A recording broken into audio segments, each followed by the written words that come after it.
Welcome to Mr. Hutchings History, where the past comes alive. Let's dive into today's story.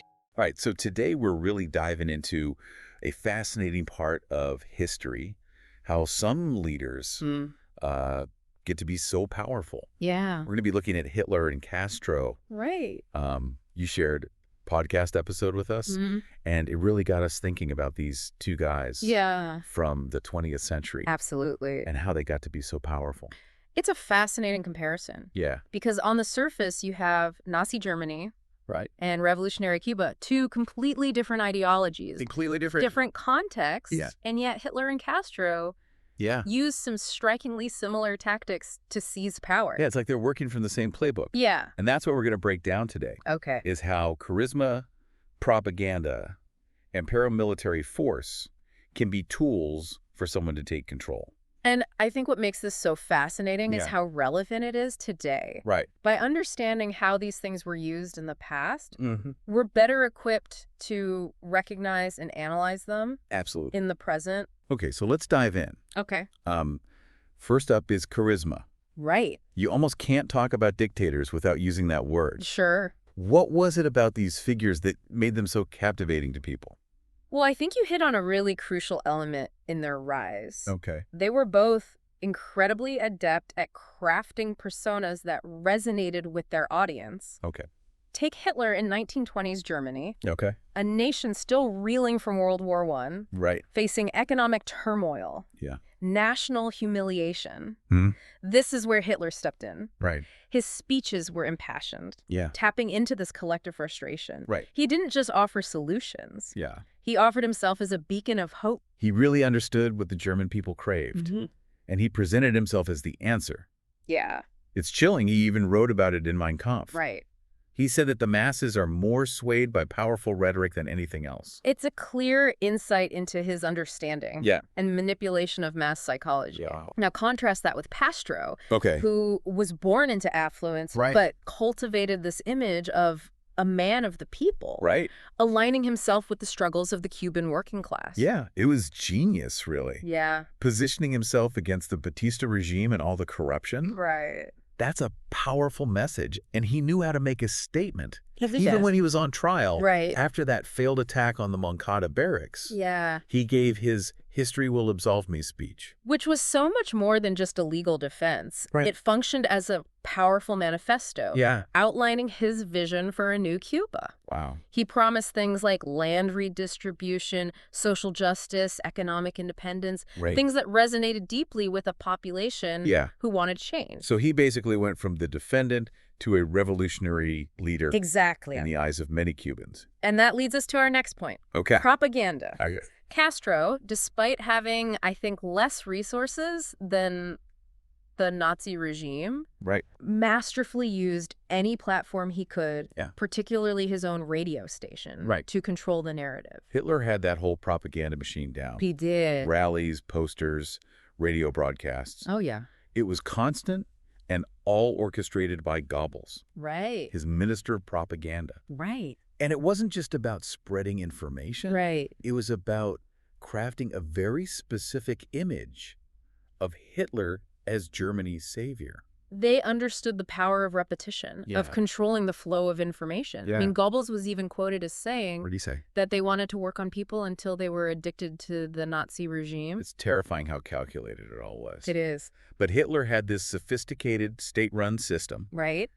And Castro had his guerrilla radio station, Oh, yeah. Radio Rebelde. Right. He completely bypassed traditional media and spoke directly to the Cuban people. And this is where understanding a bit about dependency theory helps. This theory argues that countries like Cuba were deliberately underdeveloped by powerful nations for their own economic gain. Right. Castro used this idea brilliantly, framing Batista as a puppet of U.S. imperialism. Wow. And himself as the only hope for true Cuban independence. So you've got these charismatic leaders, Right. a population primed to listen, Yes, and then they very carefully craft this narrative. they do. But words only get you so far Right. to solidify their power. Yeah. They both needed muscle. Yes. They needed paramilitary forces. It's hard to believe that something so, I don't know, like almost archaic paramilitary force could be so important in shaping the 20th century. It makes you wonder how much of history is just about force versus ideology. It's a complex interplay. And I think both leaders really illustrate that Hitler had the SA, the brown shirts, who instilled fear, used violence, targeting political opponents, especially communists. They were a constant threat, like, on the streets, right? Yeah. It's scary to think that just physical intimidation is always a way to silence people you don't agree with. Yeah. And the fate of the SA is a stark reminder of how fickle power is. Once Hitler consolidated control, the SA, with their, I don't know, penchant for street violence, became a liability the night of the Long Knives. When Hitler purged the SA leadership, shows how absolute power often turns on its own. That's a chilling thought. So once you have absolute power, it's like no one's safe. That's right. But Castro's 26th of July movement, they weren't just about intimidation. This was like a full-blown revolution. This is a revolution. Against Batista. Yeah, guerrilla warfare, targeting Batista's forces, disrupting the government. Wow. Castro, writing from the Sierra Maestra Mountains, emphasized that this fight, it wasn't just about military might. He stressed winning the hearts and minds of the people. Wow. This was about creating a truly just Cuba. So he kind of had to win like a two-front war. He did. Against Batista's forces, but also for the trust and support of the Cuban people. That's right. He had to show that it wasn't just about power. Yeah. It was about achieving a greater good. And that's a really important distinction, I think, that historians make. When we look at the SA, we analyze their role through this lens of functionalism. Like, how did they function to secure the Nazi rise to power? But when we look at Castro, we look at his use of military force through guerrilla warfare theory. He understood how to employ smaller mobile units to undermine a larger, more traditional army, all the while securing popular support. So similar tactics. Paramilitary force, but totally different goals. Very different strategies. Two sides of the same coin. It's like two sides of the same coin. Yeah. And these aren't just like abstract historical events. Like, this gives us a lens through which we can look at leadership today. And that's precisely why these parallels are so crucial for us to understand. It's easy to look back and say, oh, that was then. But the tactics. The psychology of power. I mean, these things, they transcend specific historical moments. It makes you think about how these tactics, charisma, propaganda, this use of force, they haven't gone anywhere. They've just gotten, I don't know, more sophisticated, more adaptable to the modern world. Take, for example, Hitler's own personal insecurities and how they might have fueled his rise. He was prone to fantasies of grandeur, believing he was destined to lead Germany to greatness. This, coupled with a nation grappling with economic hardship, and national humiliation after World War I created a perfect storm for his brand of extremist ideology to take root. It's amazing how often personal ambition intersects with, like, historical circumstance. Absolutely. And with Castro, we can see how his own experiences fighting against Batista shaped his ideology. He wasn't always a communist. But his beliefs evolved as he went until he decided that armed struggle was the only way to make change. And that brings up a really important point. Ideology isn't always fixed. It can be fluid. It can be shaped by circumstance and opportunity. Both Castro and Hitler were masters at adapting their messages to resonate with whatever the prevailing sentiment was. They always positioned themselves as the solution, as the champions of the people, even as their methods became increasingly authoritarian. So how much of what we perceive as, like, unwavering conviction is actually just a persona? That's the challenge, isn't it? Because that line between genuine belief and calculated manipulation, it can be so blurry. It's not just something we grapple with when it comes to dictators. But even in our daily lives, we see charismatic figures. We're drawn to their confidence, their promises. But how often do we actually stop and think about their motives?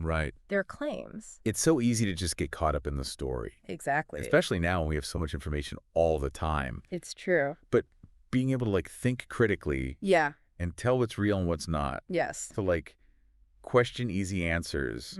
I feel like that's more important now than ever. It's more crucial now than ever. It's like that old saying, right? Those who can't remember the past are condemned to repeat it. Yeah. But it's not just about remembering. It's about really understanding the mechanics of power. Okay. Like the how and why behind those big moments in history. Yeah. So, like, if we know how people in the past were manipulated, we're more ready to see it happen again today. Exactly. It's not just about Hitler and Castro. It's about seeing the patterns. Okay. The strategies that go beyond any single leader. Right. Any single ideology. It's about understanding how charisma can be like a weapon. Yeah. How propaganda can change how we see what's true. Wow. And how force can be used to silence dissent. It's a lot. But it does feel good to at least be aware of it now. That's the first step, right? Yeah. Awareness. Okay. Once we know how manipulation works, we're less likely to fall for it. Okay. We start asking better questions. We start looking past the surface. So as we're wrapping up this look at Hitler and Castro, Yeah. what's like the one thing you want our listener to remember? I think the patterns we've talked about, Okay. the charisma, the propaganda, the way they use force, these things aren't just in history books. Yeah.